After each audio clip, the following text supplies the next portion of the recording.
What's up, everyone? Welcome to the 274th episode of the Pokemon Podcast. It's super effective. I am your host, SBJ, and with me today on this Thursday night when we're recording, so hopefully no news comes out this weekend, is Will. Yeah, that's real scary because something real big is going to drop this weekend. And did you know half of 274 is 137? I didn't. Little known fact. Yep. So we're recording early because I'm going to be gone all weekend. I get back on Sunday night. I'm just going to Minnesota for Irene's family. So hopefully nothing drastic or event-worthy happens Pokemon news-wise over the weekend, but I can't imagine so. But who knows? We're recording on Thursday night instead of Sunday morning. It is myself. It's Will. No Travis. They are off working the job. The one that pays them the monies. The man has them working. Oh, the man's got us all down. I probably would have asked Micah to be on, but I think he's probably exhausted from all the recording and prep work we had to do this week. Plus all that gourmet cooking that he does all the time. The beautiful meals. So if you're a new listener to It's Super Effective, welcome. This is a Pokemon podcast. I'm going to do a little bit of house cleaning before we jump in, but besides the house cleaning that we're going to do right off the bat, we have some Pokemon news regarding Pokemon Go, regarding this really weird Unown video that was shown, and about the 20th Pokemon movie. Then we got some emails, and then we got our Pokemon of the Week, which we are revamping based on some feedback from our Slack community. So our Pokemon of the Week is going to be a little bit different. Really different this time just because there's no Travis. I'll fill in the void there. A little bit different Pokemon of the Week, so stay tuned for that. It will be Nidoking this week. Probably should start announcing the Pokemon of the Week early. I don't know why it's ever a secret because it's in the show notes, which leads into our house cleaning. If you're a new listener or you're a current listener, normally the first couple minutes of the episode is usually off-topic stuff, like what happened in the week that's not Pokemon related. And I think that's very important to our show, not only because the majority of our listeners like that segment the best, but I think it really does showcase our personalities. If you're listening to this, most of this Pokemon news you've probably already heard through Twitter or on video game websites or Bulbapedia or Cerebi or, wherever you get news. I've always said that most people listening to the show don't come to get breaking news. They just come to get our opinions on the news that just happens to be a little bit late. Yeah, snarky, sassy attitude with your news. That's what you get here. But the last couple episodes, I think the last 5 or 6 episodes, there are more detailed show notes. So if there's a certain segment you don't like to listen to, let's say you don't care about Pokemon Go, let's say you don't care about the Pokemon TCG, which we talk about from time to time, maybe you don't like Pokemon of the Week, you can look at the show notes now and see exactly when segments start and new segments begin. So if Pokemon of the Week is at, an hour, 20 minutes, and house cleaning starts at an hour, 30 minutes, you know that Pokemon of the Week's 10 minutes long. And if that's something you don't care about, you could easily skip over that. So that's just for people who have been listening for a long time and or new people, that the show notes are more detailed. So if that's something you like, cool. If not, just continue listening as always. Some more house cleaning. So the reason Mike is not on, and because I said that he's probably exhausted, is because we just launched a new podcast together. Did you really? We did. I think I completely missed that. Yeah. I know you haven't. But wait, I'm lying. Yes, because I was the first person to love it. We launched a Monster Hunter podcast. This is something that I've wanted to do for quite a long time. I'm a huge Monster Hunter fan, and I probably talk/read about Monster Hunter more than I actually play it, which is kind of how Pokemon is for me. I podcast and read about Pokemon more than I get to play it. Mike and I wanted a podcast for a while. It's really convenient that we live very close to each other. I have so much audio gear and so much audio setup that it's appealing to be able to sit in a room with people, or in this case, one other person, podcast together. I knew I wanted to do a Monster Hunter podcast, and I knew that the last couple months wasn't the right time to do that. I wouldn't even say that when Generations launched, last fall, I wouldn't even say that was the right time to do it. And I kind of missed the boat when Monster Hunter 4U was hot. But now with Monster Hunter World coming out early 2018, and with it being on PS4 and PC and Xbox One, I think it's a really great time to start building that community of hunters.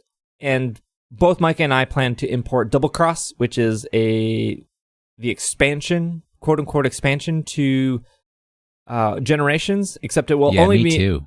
It will only be in Japanese, so we'll have to finagle through that. But with Double Cross coming out next month and the big game Monster Hunter 5, aka Monster Hunter World, coming out early 2018, I think it's a perfect opportunity to start building that community and being able to be a resource to welcome new hunters or new people that are interested in Monster Hunter.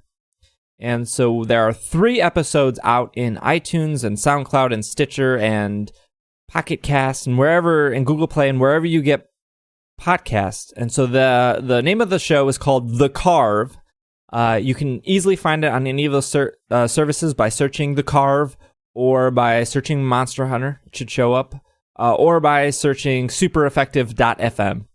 So that's out there for you. And if you enjoy Monster Hunter, I hope you enjoy this podcast. And if you don't enjoy Monster Hunter, well then, thanks for sitting through 2 minutes of me telling you about it.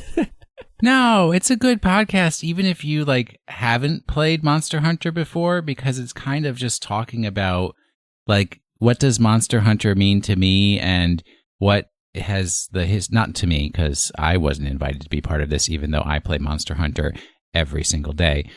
But about the history of Monster Hunter so far, and what versions there have been and where they've been, and I like Micah's heartwarming stories about him and his brother, and it's about family and love and killing things and chopping them up and using their parts to make armor and weapons.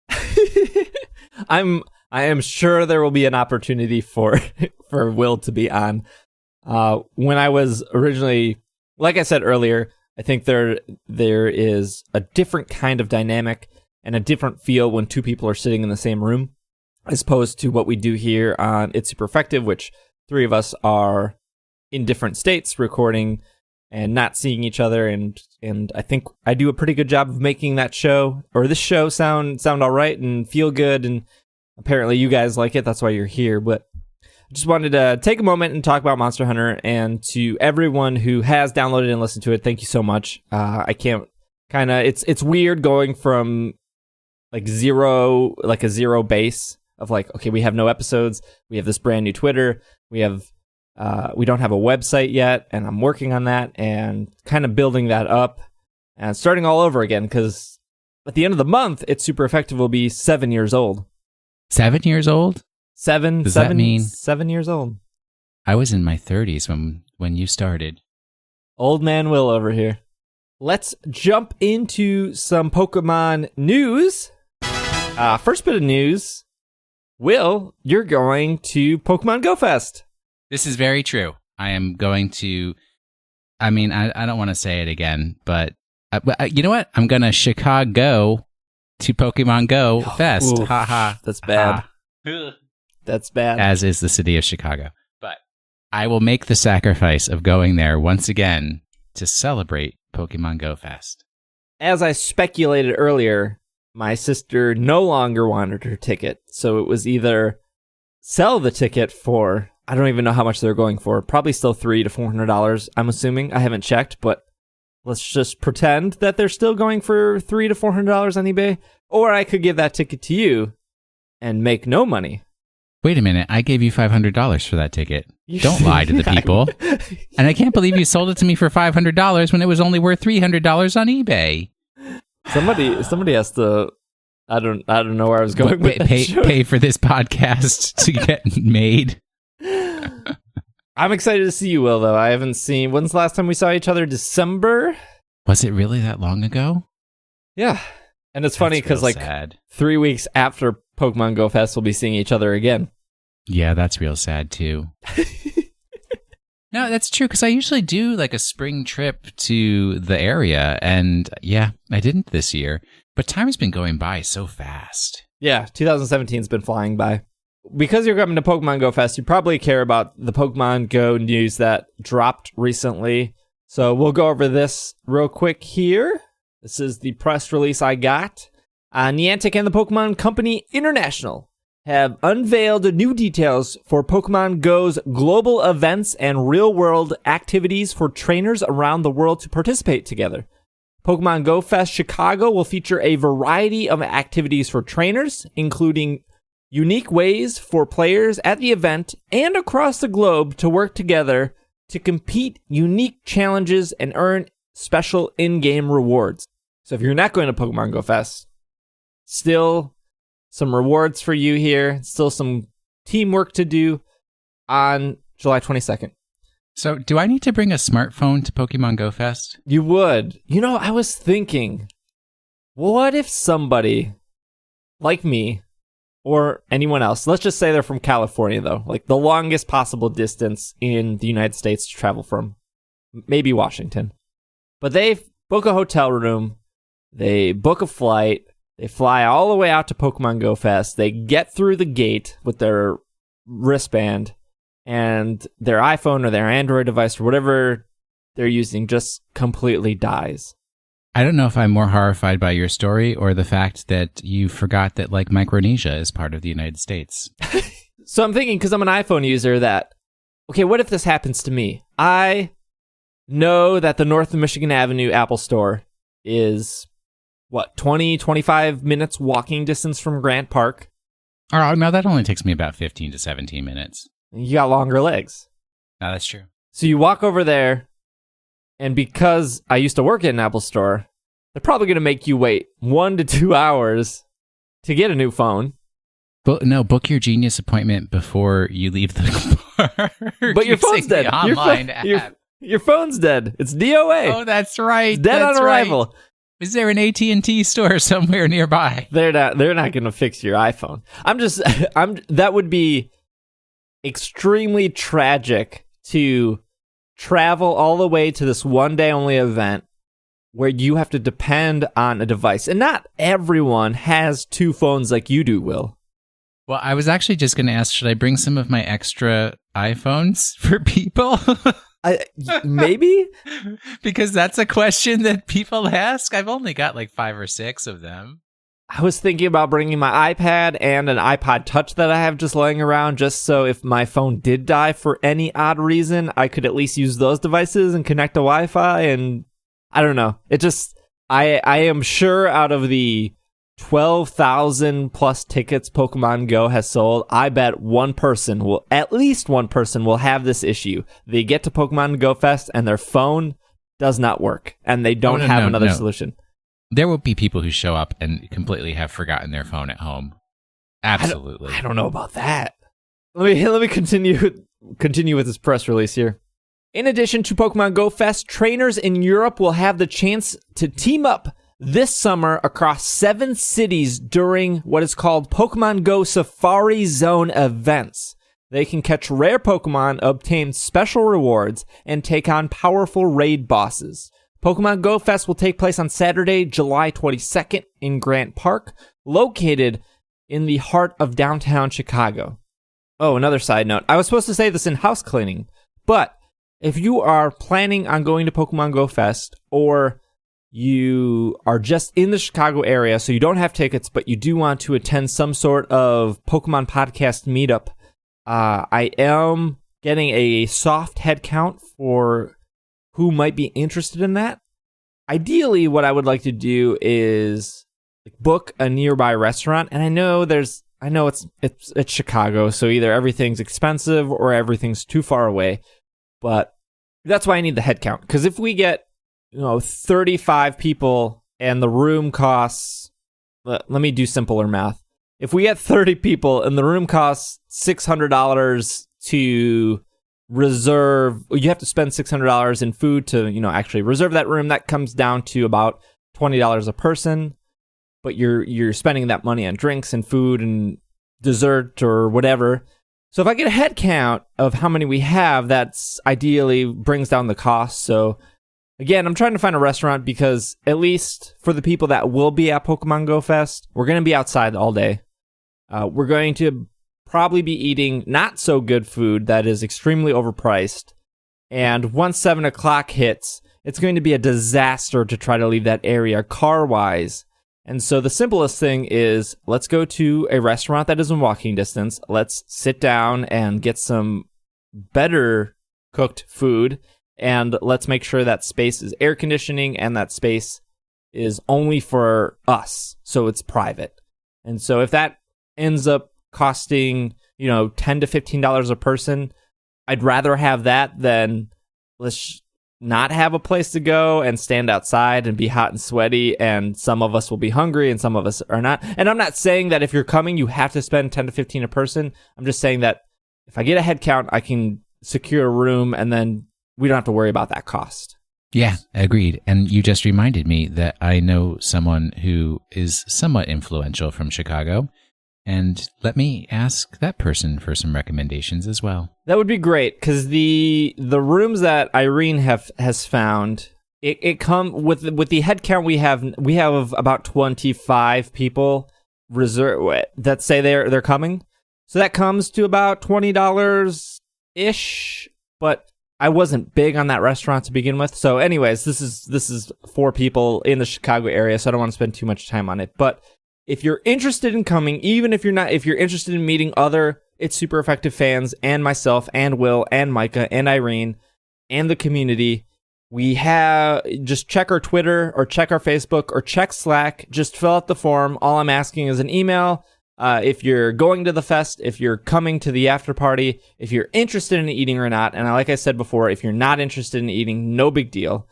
And how many people are in your party. So if you are bringing a significant other or a friend, we just want to know a rough head count. If you fill out the form and you decide you can't make it, it's honestly no big deal. Again, just looking for a rough head count. And that'll also be in the show notes, that link. It's just a Google form. And that will also be, like I said, on Twitter and stuff. So if you could fill that out as soon as possible, that'd be great, because we got to kind of finalize things the day after or so this episode comes out. Back to this, Pokemon GO Fest will take place Saturday in Grand Park, located in downtown Chicago. Throughout the day, trainers will be able to participate in 3 challenge window activities, where they must work together to catch certain types of Pokemon in order to unlock a variety of perks for Pokemon Go players around the world.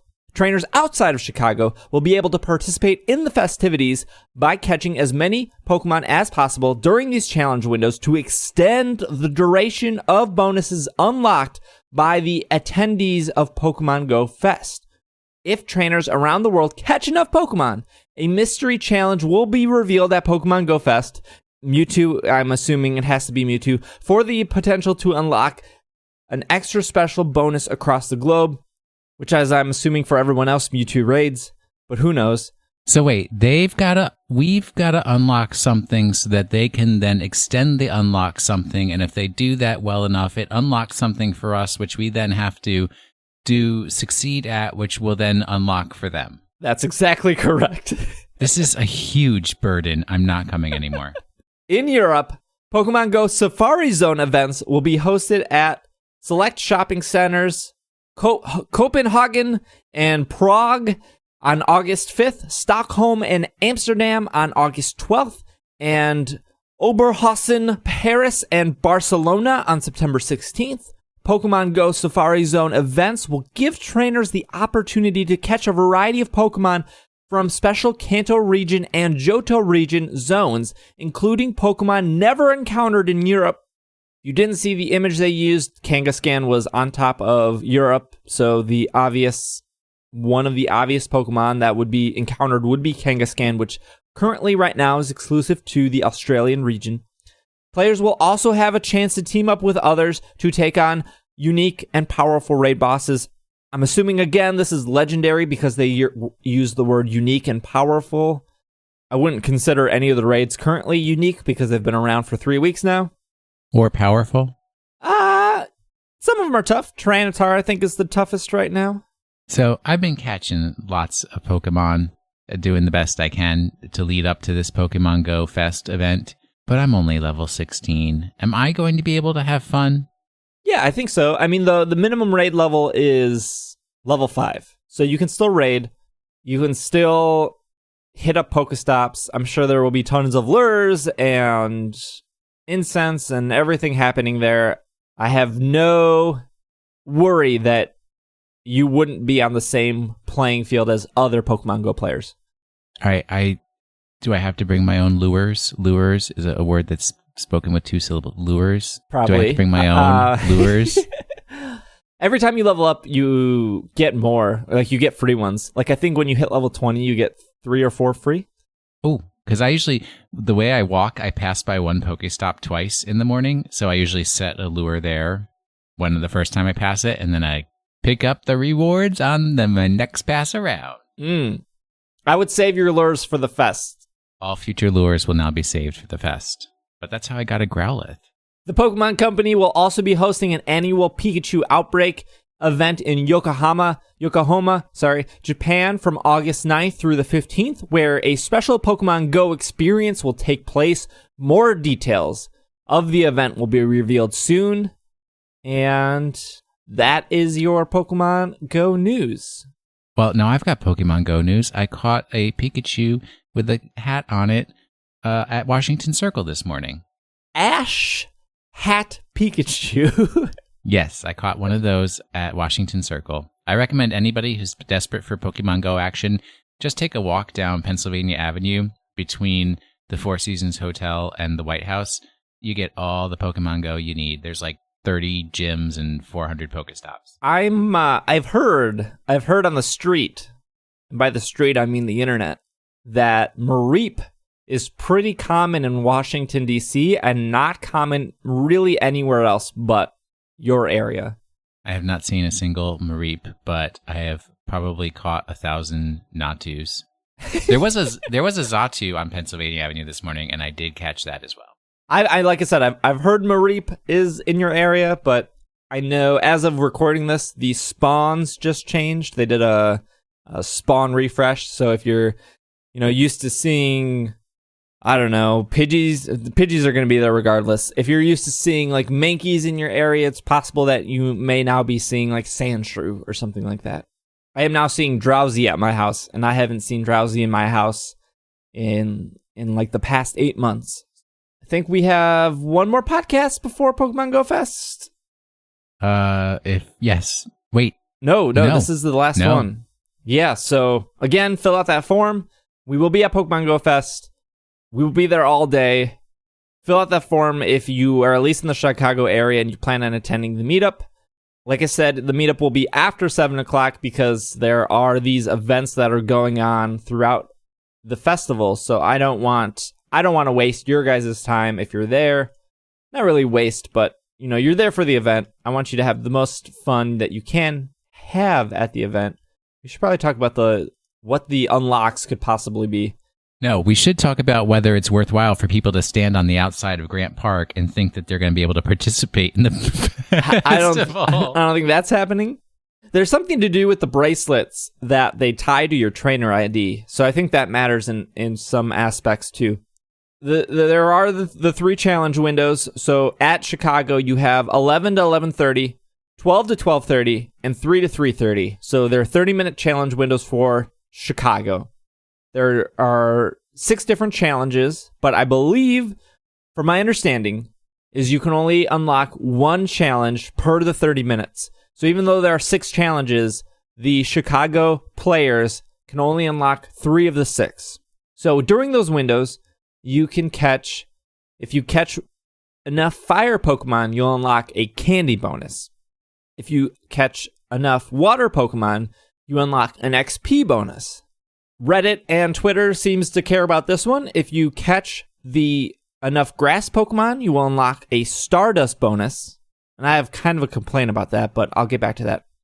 If you collect enough electric Pokemon, that is an egg distance bonus. I think it's just the more you walk, the faster it is to hatch eggs. If you catch enough rock Pokemon, ground or rock, I can't tell with this pixelated symbol.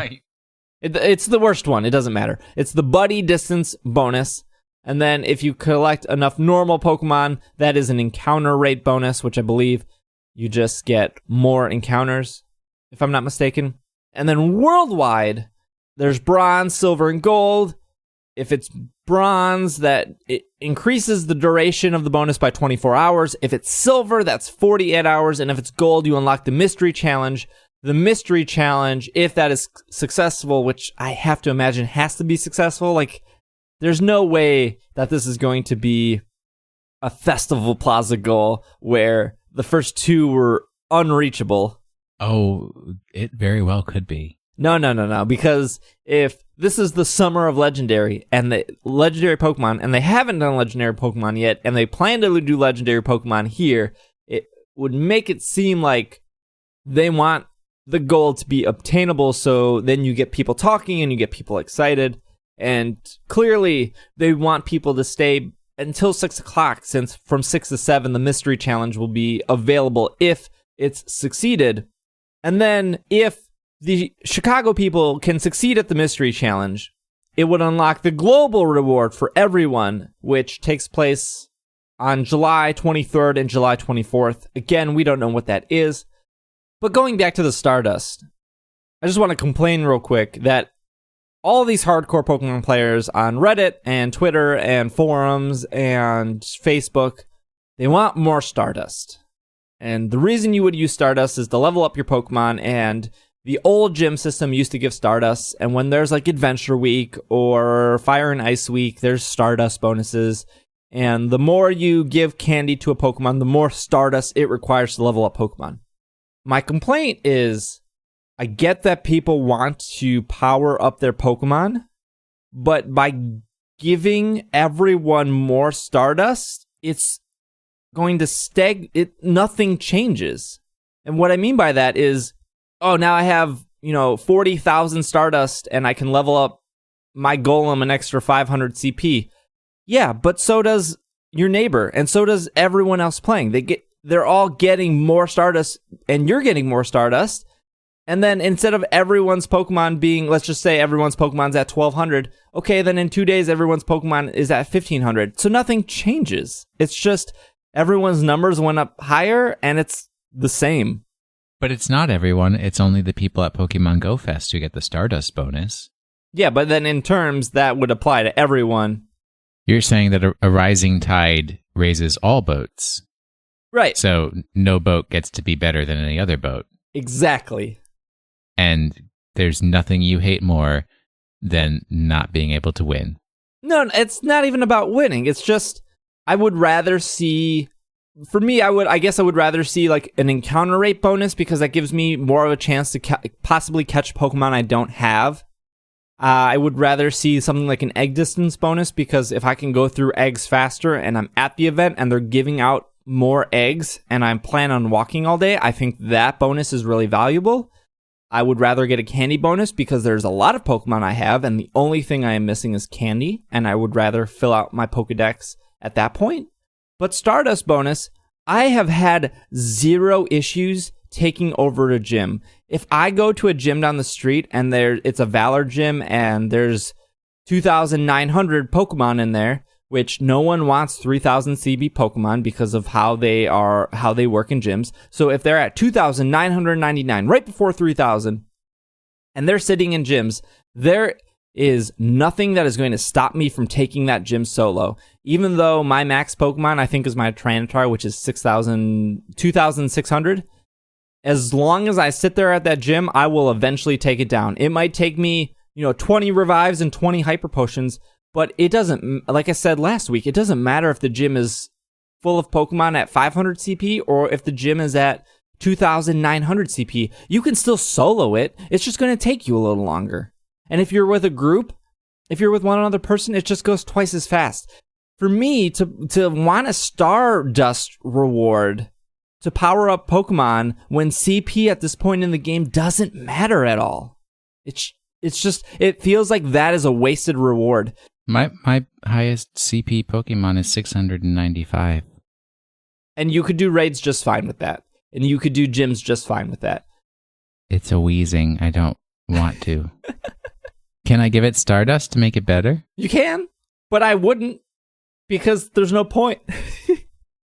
Like, even if you're doing a raid and you have one 600 CP and a bunch of 500 CPs, and let's say you're doing a Tyranitar, so one of the hardest raids, and you're in there with 19 other people, you're still, as long as Tyranitar is defeated, even if you're out, even if all 6 Pokemon of yours get defeated, you're allowed to jump back in with a new 6, and the raid keeps going. The only contest in the raid is the time itself. Can you beat the timer? Because even if all 6 of your Pokemon get knocked out in a raid, you just go back in with 6 more Pokemon. If you have a group of people, and I was able to do Tyranitar with me and 5 other people, so 6 people. So if you're level 5 and all your Pokemon are maybe 100 CP, the other 19 people will get to the end of the raid, and you will still get the 3,000 CP, the 3,000 XP for doing the raid. You'll still get the golden raspberries. You'll still get the chance at the TM. You'll still get the revives, and more importantly, you'll still get the chance to catch the Tyranitar at the end. So again, it just validates my point that at this stage of the game, CP doesn't really mean a lot. The only reason it would mean something is if you want to try to solo those Tyranitar raids or solo those level 3 raids. Sure, I guess you can do that, but at that point, you're such a small percentage of all the players that you're like the 0.5% of players that want to try to solo a Machamp raid. And if you can do it, great. What if I want to battle you? Battling's not available yet. And then we talked about this. Even if battling is available, it's server side, and there's already enough server problems in raids and gyms that what is that battle going to come down to? Who can tap faster? Maybe battling is about competitive dance. Maybe. And CP. And CP, yeah. That's just my thought on the Stardust thing. I'm sure that there are people that, are still gung-ho on wanting Stardust, but I think the other 5 rewards, besides the buddy distance one, I think the other 4 are more compelling. Let's talk about... I mean, that's fine. All the rewards can't be great, right? Because if all the rewards were great, then they'd actually all be mediocre. So you have one bad reward, makes all the other ones look good. Much like this podcast. Let's talk about the Pokemon Mystery Files video. So this was a video that was posted on the official Japanese Pokemon YouTube account. It looks like it was translated here, but I think, Will, you saw the video, I saw the video. Do you want to describe it? Well, so it's like, besides I think it starts with the Unown panel. Am I correct in saying that? Where it's like whatever that name is, the words that are like, what if this is real? Or what does it translate as? It's just like it's a lot of questions. It doesn't open with yeah, but what does unknown. the panel say? It ends with the panel. Yeah, so well, the YouTube thumbnail is the unknown panel. Okay, so it goes through like scenes from almost every generation of game, at least every color generation of games. And it has like Celebi, and it has Deoxys, and all kinds of like all the outer spacey weird, and it's got weird music too, and it's got like a pyramid shape, and yeah, it's a bunch of questions like, where are these mysterious visitors from? And just like, it's all questions but no answers. Yeah, I don't know how to put it. And just, pictures, and there's like Clefairies doing a Clefairy dance under the moon. And there was that one scene from the Pokestar Studios, which was the UFO movie, or the Invader movie. So it's kind of like all the outer spacey alien Pokemon stuff, although they did not specifically show Elgium and Behem. So, that's a little odd to me. I think on the website you go to, it shows them. There's a website? Yeah. I have translation here from Reddit.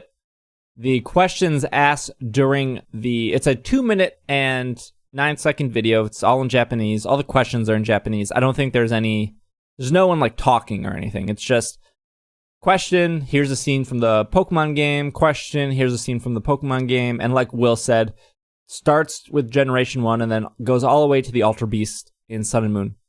The first question is time slip? And then it says manipulating time? They come from the moon? Space virus? Meeting an alien? UFO sighting? Alien invasion? The secret side of our world? The secret of ancient ruins attack from another world? Possessing humans? That's it. That's all it says. And then it has the pyramid. Mysterious. The video just means nothing. Well, what it means is, hey, there's a heck of a lot of weird stuff in Pokemon, so we won't translate this into English. Well, here's the thing. The Pokemon YouTube Japanese channel has a lot of 30-second to 3-minute videos, and most of them are just self-promotion of side games or the stickers they do or the stamp contests we do. Like last week when we talked about the 7-Eleven stuff where you can go to a 7-Eleven and get a stamp and you get 2 stamps and you get a Pokemon. So I did a little research and it looks like this is a teaser trailer for a Pokemon fan club series called The Mystery Files. Which will come out on July 19th, it looks like? Yes. Okay. Before the research, some were saying, maybe this is something for Ultra Sun and Ultra Moon, and it's possibly giving something Ultra Beast related, but it just seems like it's a Pokemon fan club series, and those just seem to be short mini series that are Japan only, kind of like I don't want to sound like I'm discrediting it, but I think both you and I have both seen Pokemon Sunday, and it's a Pokemon show that happens every Sunday, but nothing ever happens during it. Yeah, no, it's like a variety entertainment show with no plot direction or actual information of value distributed at all. That this is along those lines, that it's probably something we're not going to get. I think it's cool in the sense that sometimes we forget, at least sometimes we need to be reminded that not all Pokemon in the Pokemon universe are a world from the Pokemon world that Pokemon Poke-Earth. Yeah, like Deoxys and Staryu and Elgum and LGM and BEM. They're from outer space, and that's cool. And I guess Unknown is from outer space. Is that what that's referring to? I don't know if I haven't looked at Unknown's Dex entry in a while, but I would assume that's what I don't think so, but definitely like Clefairy is from the moon. I don't think there's much news there besides that, but it is a really cool video if you wanted to check that out. Also, more importantly, there's a Magnemite video on the Pokemon Japan YouTube channel, and it's kind of like the Magikarp song, where it's just this Magikarp song, but it's like a Magnemite song, and it's really cute, and it's really great, and you should watch that too. It's real good, but I'd say it's a one watcher, maybe 2 times. I gave it 3 times, and I still enjoyed it. Unless you're a really big Magnemite fan, then go for it. After the video, I was kind of a Magnemite fan. Last bit of news here. I wouldn't be a Pokemon podcast without mentioning Allegra Frank. Polygon.com. Old Frank. Yep.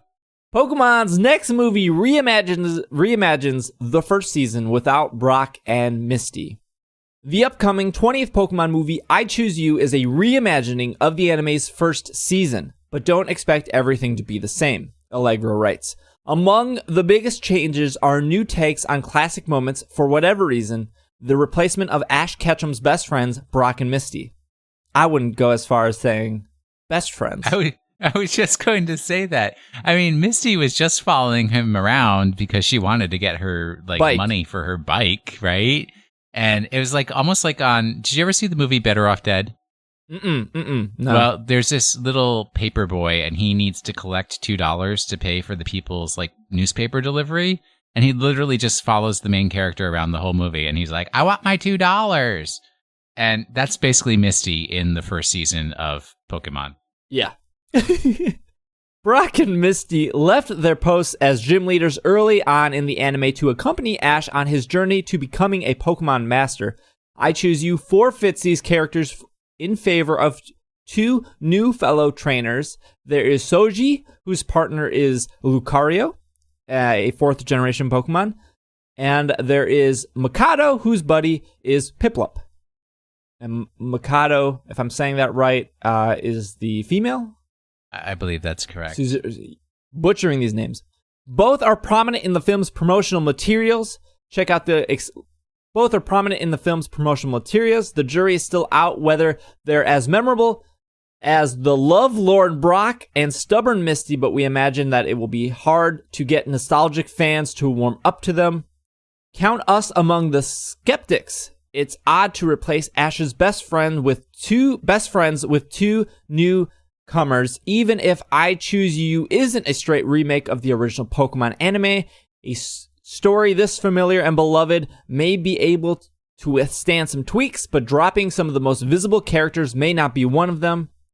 I Choose You premieres in Japan on July 15th. A Western date has not been announced. Correction, Lucario is a 4th-gen Pokemon, not a 3rd-gen Pokemon. Yeah, my biggest issue is that Marshadow is going to be in there, which is extra weird because that's an Alolan dude. Okay. This is nothing to do with Allegra. She wrote the article. I've seen people complain about Brock and Misty not being in here. There's a ton of other sites I could have pulled the same exact article from. Here's the deal. This movie is what? 80 to 90 minutes?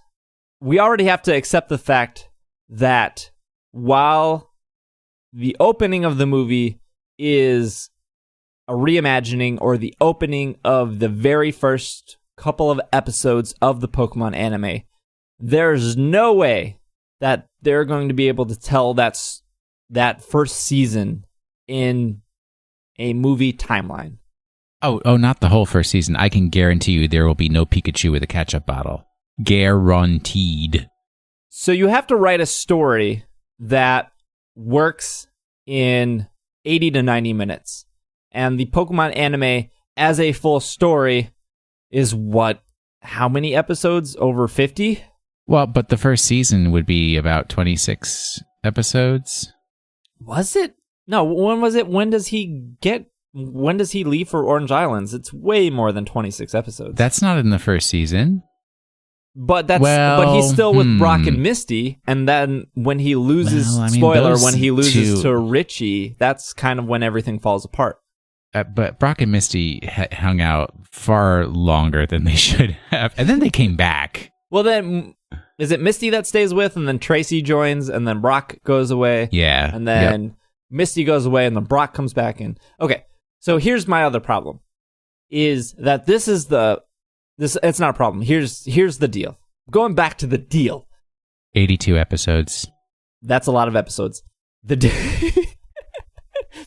fact that I have so many thoughts. Okay, so the first thought is I love when there's a reimagining of something, and I love when the creator, when the producer, whoever's in charge of said reimagining product does something different with it.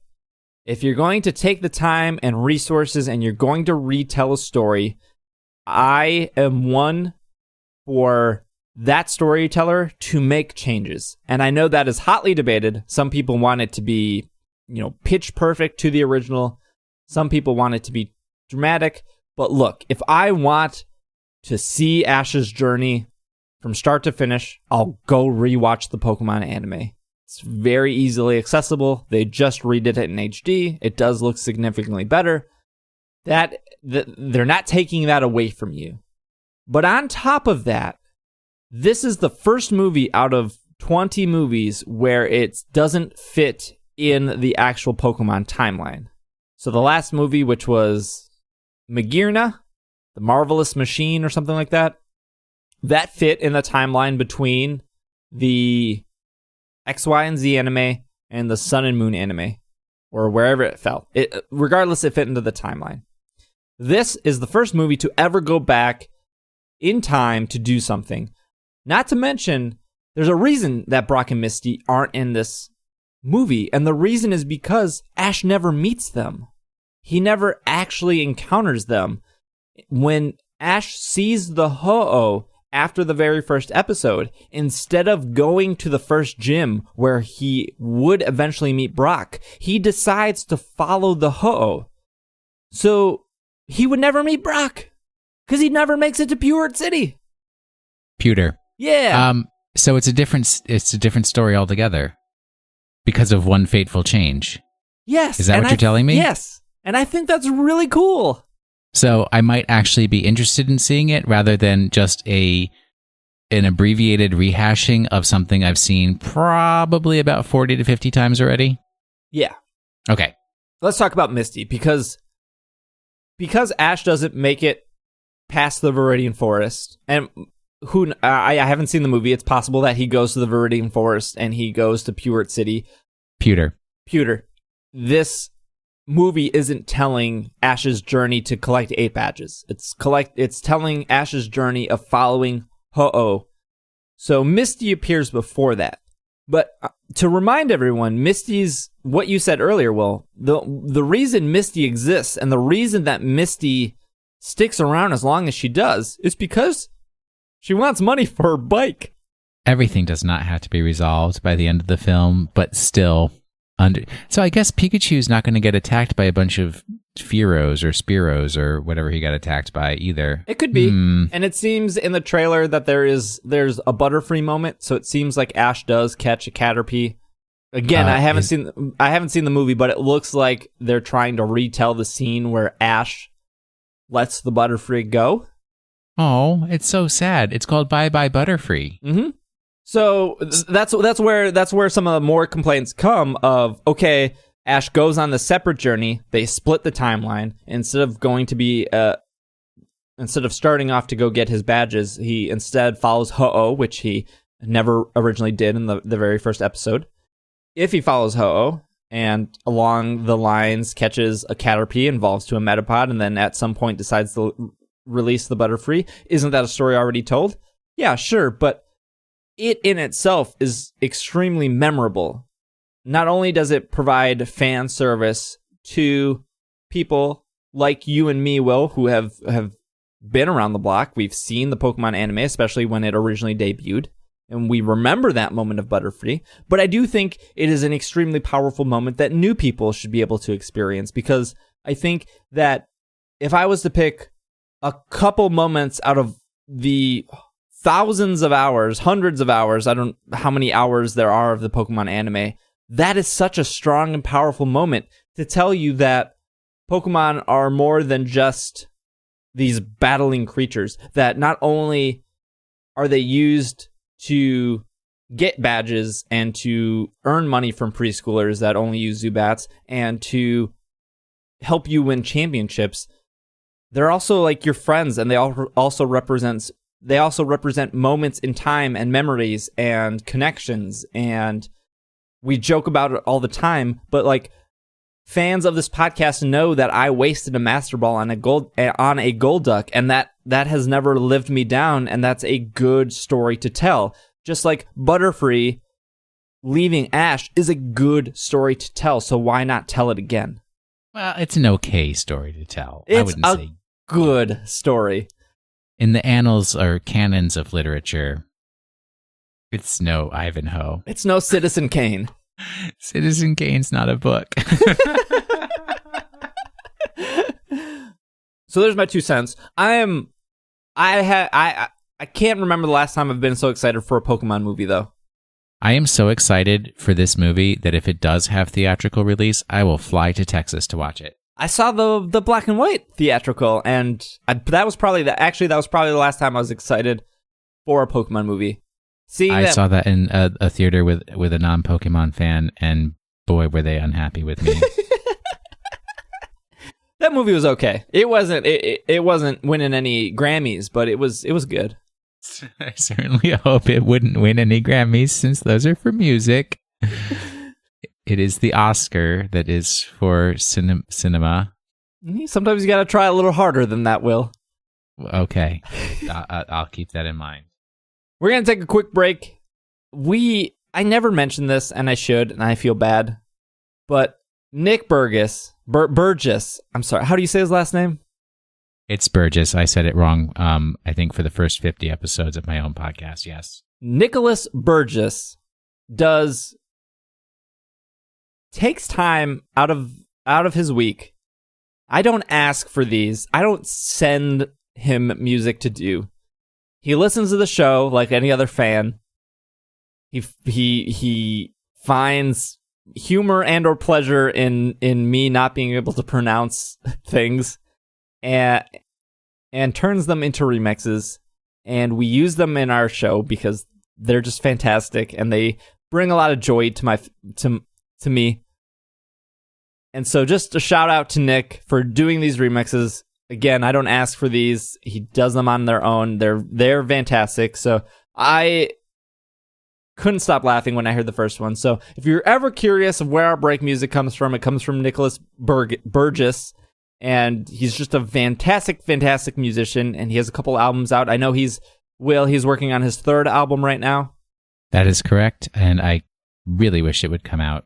I cannot wait to listen to it. His album from 2013 is just fantastic. I listened to it last night. Which one is that album? It's the red cover one. King of Another Dimension? Yes. Must be, because Wizard Planet the cover is just all wizards. As it should be. It is. As it should be. So enjoy the break music. We'll be back. We're going to do a couple emails and our Pokemon of the week. So we will be right back. What is a Nidoran supposed to be? It's a mix of porcupine, A rabbit? Dinosaurs, mouse, Whales? jackalope, Probably a horse. and hamster. Porcupine, A rabbit? Dinosaurs, mouse, whales, jackalope. Probably a horse. and hamster. Yeah, but then what is a Nidoran supposed to be? Porcupine, A rabbit? Dinosaurs, mouse, Whales? jackalope, Probably a horse. and hamster. Porcupine, A rabbit? dinosaurs, mouse, Whales? jackalope. Probably a horse. and hamster. And we are back from our break, and we're going to do just a couple emails. I know we're behind, but I hate doing emails when there's not all three of us, or at least three of us. All right, so first email here is from Daniel. Writes in and says, "Hi, SBJ. I've been a listener since around episode 100-ish, and I'm an active member in the Slack community." I know you. this, Daniel. Thank you. I am a math teacher. Maths. Oh yeah, doesn't England say maths? Yeah, because they because if you were to say the full word, it's mathematics. So since that's plural, they retain the plural on maths. It just sounds awful. I'm a math/math teacher, whichever you prefer. I don't really care, despite living in England. I started a club a few years ago with the aim of reaching a particular child who had just started with us and was in my house, very Harry Potter-y, and I could not believe how many closet Pokemon players there were and how willing they were to talk and socialize together despite being different ages and from different friendship groups. Anyways, with the help of Pokemon Go, my club became really popular, and I was able to use it as a way to show the functional use of maths, looking at probability of at least one flinch when firing off Rock Slide in doubles, use of multiples of 4 when allocating IVs, or the percentage of damage increase and decrease that occurs with stat changes and items. I knew I hit the nail on the head when one kid went to me, quote, "So if I get better at maths, I get better at Pokemon too," end quote. That's really cute, actually. So anyways, I have two questions. One, what is the probability of gaining at least one flinch when you fire off a Rock Slide in doubles? Please show all your workings. Travis and Will just need to be polite. That goes for you too, Steve, if you're playing. Number two, computer games often get bad press in terms of the influences they have on children, but do you feel that Pokemon is different? I'm assuming computer games just means like general video games. Yeah. Thanks so much and keep up the great work. As a busy teacher and dad, your podcast and Slack community have really kept me going when I've had to drop a lot of the more time-consuming elements of my social life. Daniel, Slack name, Steph Folks. Stay folks. Yeah. Thank you for the email. Wasn't Rock Slide's probability like 30% flinch or 25%? Rock Slide's probability of causing a flinch, it's high enough that you use it in competitive, and it's low enough that people get mad when it actually goes off. All right, so yeah, it's the accuracy of Rock Slide to start with is 90%. Mm-hmm. And then it has a 30% chance of causing flinch. So 10% that it'll miss. If it does hit, 30% chance that it will cause a flinch. So there's probably some math that they want us to do to the actual value is. What is 30% of 90%? I don't know. Well, 30 goes into 93 times, but that's not the answer. That's not how it works. Let me bring out my calculator, my right, well, TI-84. You do that. I'll answer the second question. Computer games often get bad press in terms of influences. Do you feel Pokemon is different? I feel like regardless of the game, this question can go down so many avenues, but like if I was a parent, I would let my kids play video games, but it wouldn't be I think what my parents did was really rewarding and worked for me as a kid. When I got home from school, I had to do all my homework before I could watch TV or do video games or, go outside and play, which was rare because I didn't enjoy going outside. And I think that's not a bad route to go down with kids. To say that they get a bad rap, there are plenty of games that are extremely educational and influential, and I think Pokemon can be influential in the sense of something like Pokemon Go, or even the original Pokemon games, where it did require you to meet other people. And if I wanted to trade with somebody in Pokemon Red and Blue, I would have to, go over to their house and bring a link cable, or if they had a link cable, and have a conversation with them and have some sort of fair deal of trading two Pokemon together. Well, I mean, you could pull the link cable and cheat, and but yeah, no, I think those are important. But there could be situations where a kid plays Pokemon Red and never talks to anyone about it, or goes outside, or trades, or does anything like that. So I think you can apply that to most video games. Yeah, I don't talk to my sister anymore because I was having a conversation with her one time, and I was asking if my niece was playing Pokemon, and my sister told me, we don't play video games in our house. I'd rather my children do things outdoors. I've never spoken to her ever again. So that's my opinion. I'll tell this really side story, but I think it relates to the question. Did you figure out the math? It's 30%. The deal is, right, the probability of flinch is not impacted by the hit percentage, because technically 30% of the misses were flinches. So it's 30%. Okay. All right. You did the math, not me. All right. I'll tell this quick side story. There was a point in time where I was extremely stressed out. This was probably, I don't know how long ago this was. Probably about a year ago, let's say. Probably about a week and a half ago. About yesterday. So Irene suggested that I should do meditation. And I was like, no. I was like, I'm sane. I don't have a problem thinking. I don't have any issues when it comes to consistency in work. You guys get the show every Monday, regardless if I'm dying or not. So I was like, no. I don't need to do that. I'm sane. I'm fine. And as listeners know that, I do meditate now. The reason I do was actually because of a video game, because of The Witness, which I've talked about before, that it was my favorite game of 2016, and I really, really loved it. Because of that game, even though Irene was telling me over and over that I should do this and that I would really like it and that it would be really helpful and that there's science behind meditation, and that was kind of like the big thing for me, was like, okay, cool, science can back this up. It wasn't until I played through The Witness that I realized what was actually going on. I'm going to spoil The Witness, by the way, so strap in if you don't care. So The Witness is a puzzle game in the sense of you have a starting point, and you have to get the starting point to the end by completing a specific rule. So the rule might be, on the first puzzles there are these black squares and there are white squares, and when you draw the line has to make sure that it goes between all the black and white squares. So when you get to the end, the black squares are on one side, the white squares are on the other side. It was like the black and white cookie. And then there are different types of puzzles of maybe like you have to draw a line, and inside those lines you have to make certain shapes. So when you get to the end of the puzzle, those shapes have to be formed by the line and something like that.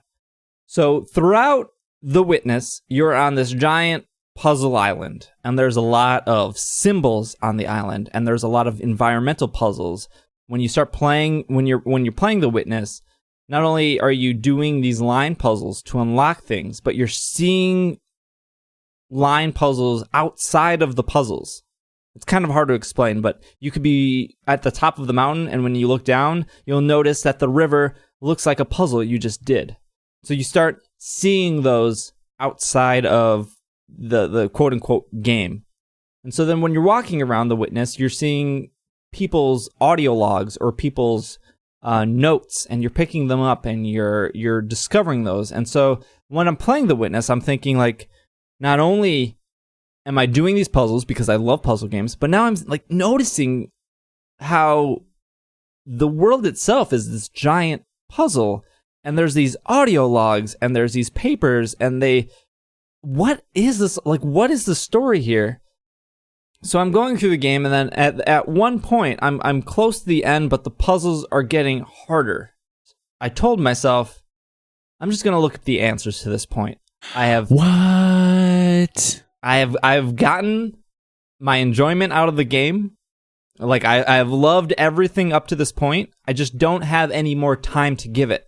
So I just want to look at the answers to get through the last, 20 or 30 puzzles. That Redbox rental was tick-tock-and on you. And I just want to see what the island is about. I want to know what happens at the end. Like, everything just seems so compelling, so like everything. I love everything about this game. I just don't have any more time to give it. I just want to see the ending. So I look up the puzzles. I do the puzzles per the rule with the guide in front of me, and I'm going deeper and deeper into the end of the game. You get to the very end of the game, and you do the last puzzle, and this elevator comes out of the ground, and you step inside the elevator, and the elevator flies. It's like Willy Wonka, flies over the island, and the credits are playing, and nothing has been said. Nothing happens. The credits finish, and the elevator puts you at the very start of the game. Nothing is said. There's no end story. There's no additional dialogue. You were just at the beginning of the game. And so now why I told the story, why The Witness is so important to me, is because what meditation is and why I actually like it, and why The Witness as a game made me appreciate it, is because it was never about the end. It was about the journey. And so the entire time I was playing the game, I was so enthralled with it. I was so in love with it. There hasn't been a game, it's been the only game in years where I took out a notebook and I'm writing notes and I'm drawing shapes and I'm taking pictures of my TV and I'm turning them upside down.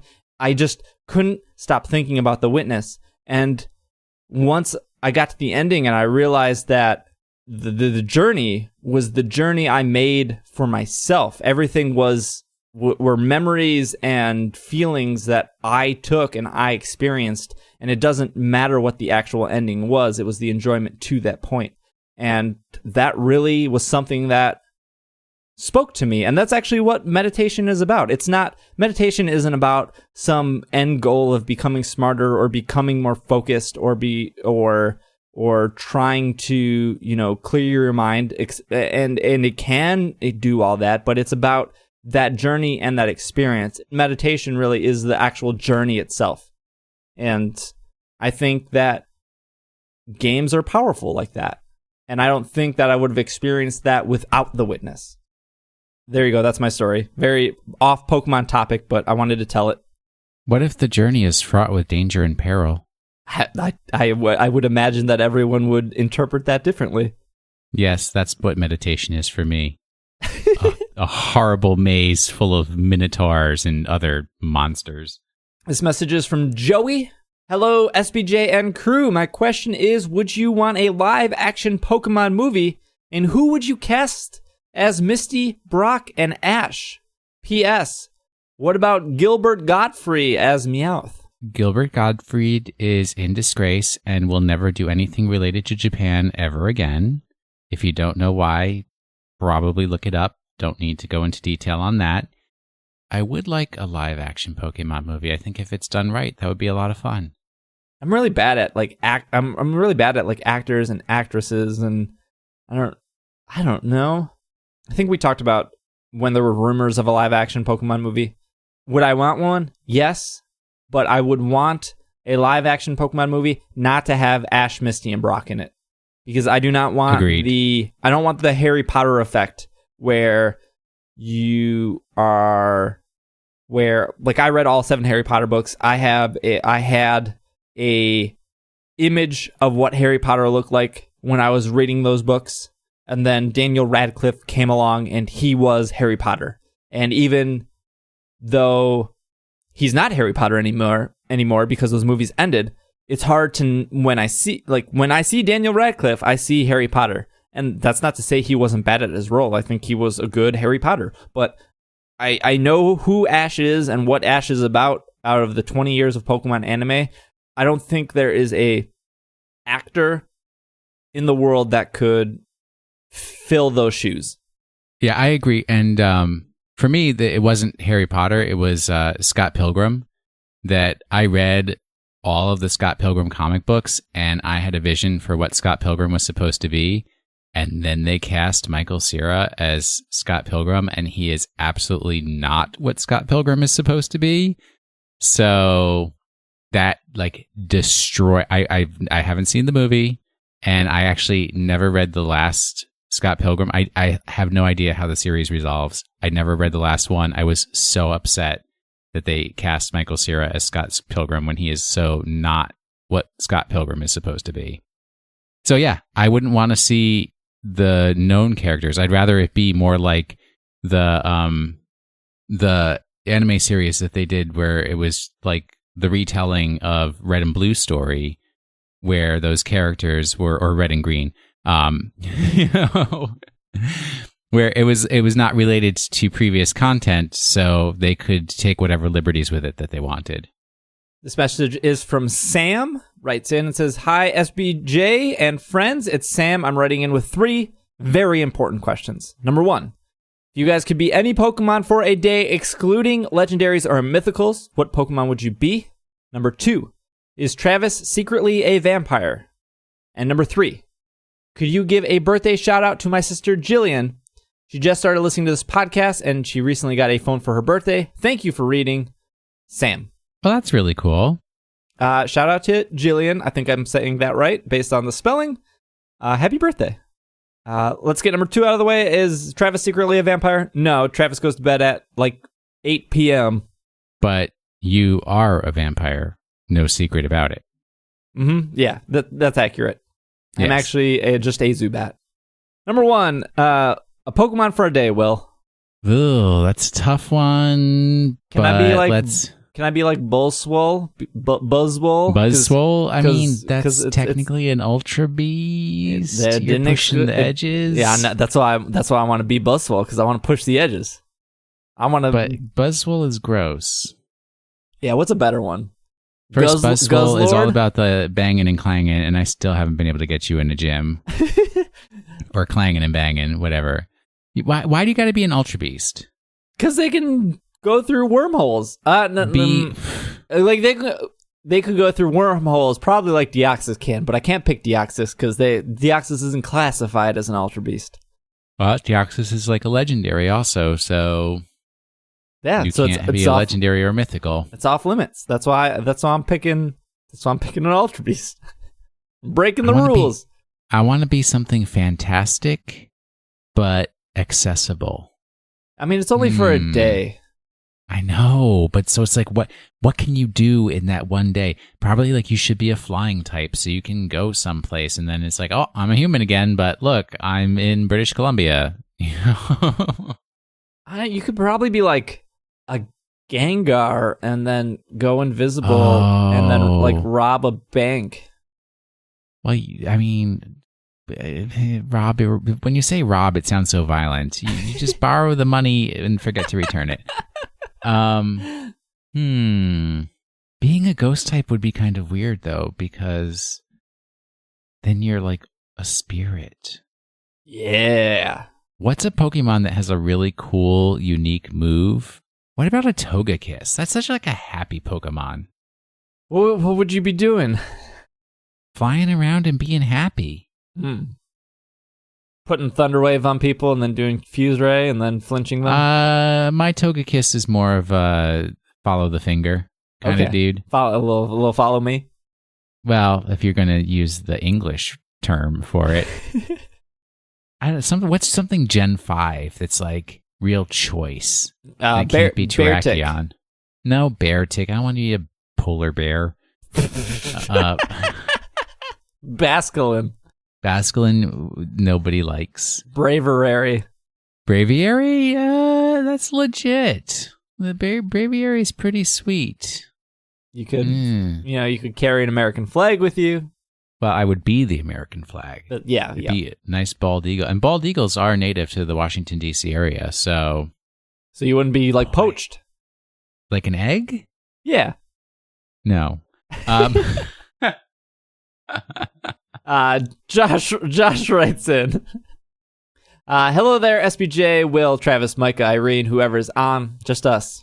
Just the two of us. Just the two of us. My name is Josh, and I am from Southington, Connecticut. Shout out to Mike from Southington, Connecticut, who wrote in on episode 273. That's really cool. I've probably been through there at some point in my life. Spent a lot of time near Connecticut. Do you all have a Pokemon that you feel is underappreciated? I mean a Pokemon that you like that doesn't seem to get the love in general from the general community. Mine is Sneasel/Weavile. The dark/ice typing makes it pretty irrelevant in the competitive scene. And the fact that it's only found in late caves in the game means people tend to already have a full team by the time they find it. I think the design is really cool and sleek. While the shiny is one of the biggest changes from the original color scheme, I'm interested in what you all think. Thanks, Josh. For me, I would say Frostlass probably, who's Ice Ghost. She's real cool. And, nobody gets that excited for old Frostlass. I think mine would probably be Lotad. Lotad's not underrated. People love Lotad. I don't think so. Man, they do like the Ludicolo, though. Ludicolo? That dude. See, I think, here's my problem, is I like Ludicolo a lot, and I like Lotad a lot, but I don't like them as a family. Does it? I don't know how to explain it. Well, that's weird, because they're all about the hat. Yeah, I think it's because, Lotad is this really cute-looking creature. Platypus. Yeah, and Ludicolo is this really goofy looking thing. Well, okay, no, here's the problem. The ultimate problem. Lotad is cute. Yes, 100%. Ludicolo is funny. Just, he's your bud. You're going to have a good time with Ludicolo. Right? Mm-hmm. Lombre is just no bueno. Not... And his name is literally the Jolly Pokemon, and dude looks like he's got a pout going on. Yeah. He's just so unhappy with the whole universe, and why are you taking my picture right now? And you've got Ludicolo, the carefree Pokemon, Lombre, the supposed jolly Pokemon, that's a huge lie. And then Lotad, which is the water weed Pokemon. Shame on you, Pokemon Company. I enjoy Ludicolo. The maracas, the sombrero, I'm down. But when I have a Ludicolo, I just think I want Lotad instead. But I still want a Ludicolo. Lotad's not powerful enough. And you could have them both. You can have them both. Yeah, you can. You could have it all. You could have it all. I tried to put Lotad in the top 10 of our Kickstarter episode, and you all rejected Lotad instantly. You made some bad choices. Lotad is not in the top 10 of all Pokemon. No. I disagree. Japanese name, Hospo. I think that'll wrap it up with questions. If you have any comments, questions, concerns, complaints, corrections, you can email me at sbj@pkmncast.com or go over to PokemonPodcast.com. Hit that contact button. We're going to move into our Pokemon of the Week here, which is Nidoking. And because it's Pokemon of the Week, we're going to mix it up. I am going to do the moveset because Travis is not here, but we are going to tell you about this Pokemon, which we used to do and we stopped doing, but Will is taking that over. With my best scientist voice. So Will, take it away. Nidoking is a large, bipedal, purple Pokemon with distinct reptilian features. It has narrow eyes, large spiny ears, fur-like tufts on its cheeks, and a short snout filled with pointed teeth. There is a long, venomous horn on its forehead and a ridge of spines down its back. Gray plates cover its chest and belly, and there is a gray rounded spine on each elbow. Each hand was 3 claws, while foot has only a single... I'm sorry, this is so poorly written. I have to laugh. Let me try to translate this text. Oh man, each I love hand Bulbapedia has text. 3 claws, while each foot has only a single hoof-like nail. It has a long, powerful tail. This is a male-only species. The female counterpart is Nidoqueen. It is said that Nidoking's tail is capable of toppling a metal transmission tower. Nidoking uses this tail to smash, constrict, or break the bones of its prey and enemies. The tail can be swung to create distance between it and its foes before Nidoking charges. Its steel-like hide adds to its powerful, rampaging charges. Nidoking lives in grasslands. You said it was hard to read. That wasn't so hard to read except for the part that was really poorly written. All of these are poorly written, though. That's very true. And that's not a knock at Bulbapedia. It's just it's not the most readable thing in the world. I'm going to give you a Pokemon Go moveset, mostly because we picked Nidoking last minute. We didn't get to ask the Slack community what the moveset was. We'll just keep it short and sweet here. So yeah, if you have and we plan on doing, normal movesets in the future. This is just a one-off. But if you have a Nidoking in Pokemon Go, the 2 best moves that you can have for it is Poison Jab and Earthquake. You have a possibility of getting Poison Jab or Iron Tail as the first move. And the second moves, you have the possibility of getting Earthquake, Sludge Wave, and Mega Horn. To get the stab bonus on both of those, you get the Poison from the Poison Jab, you get the Ground from the Earthquake. Those are going to be the 2 best. So hopefully your Nidoking or that line has those type of moves. And if you're playing Pokemon Go, you're going to want to avoid using Nidoking against Alakazam, Espeon, and Jinx. Those are kind of the big 3 that threaten Nidoking. And finally, we can do a little bit of trivia here. I know we talked about Nidoking last week, but Nidoking and its female counterpart Nidoqueen share the same category with Rhydon and Rhyperior. They are all known as the Drill Pokemon. Extradrill left out, apparently. Additionally, all 4 are partly ground types, although it's Female counterpart Nidoqueen cannot be bred. Nidoking can.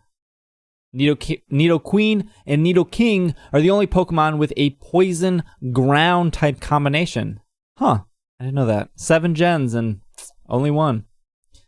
And finally, Nidoking is a popular choice with the anime rivals, as both Ash's main rival, Gary, and Paul, as well as Jimmy, both use, or all three use Nidoking. And actually, ground type is strong against poison type.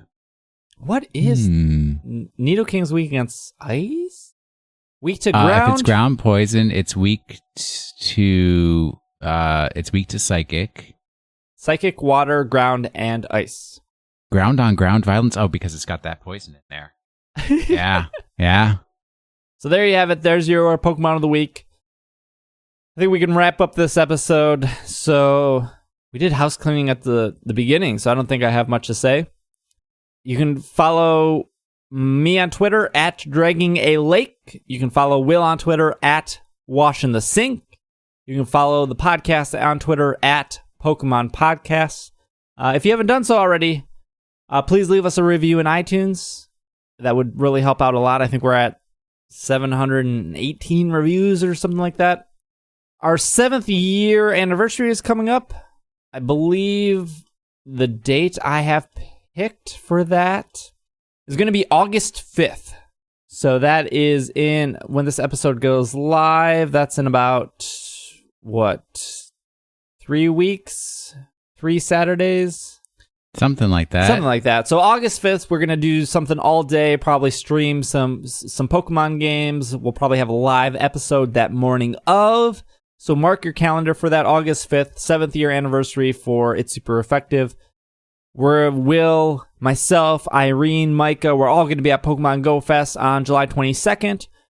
If you can't make it and you're in the Chicago area, please don't hesitate to hang out with us and some other It's Super Effective listeners after Pokemon GO Fest. Love to see your face.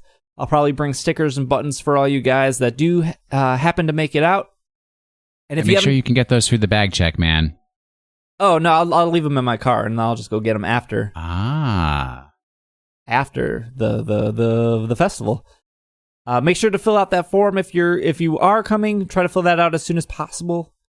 If you're having trouble finding it, just tweet at me at Pokemon Podcast. I'll get it right to you. And yeah, I think that's our episode. Thank you to all our Patreon subscribers, patreon.com/It's Super Effective. Thank you to all you guys that support the show. Otherwise, this has been another episode of the Pokemon Podcast, and we are super efficacious.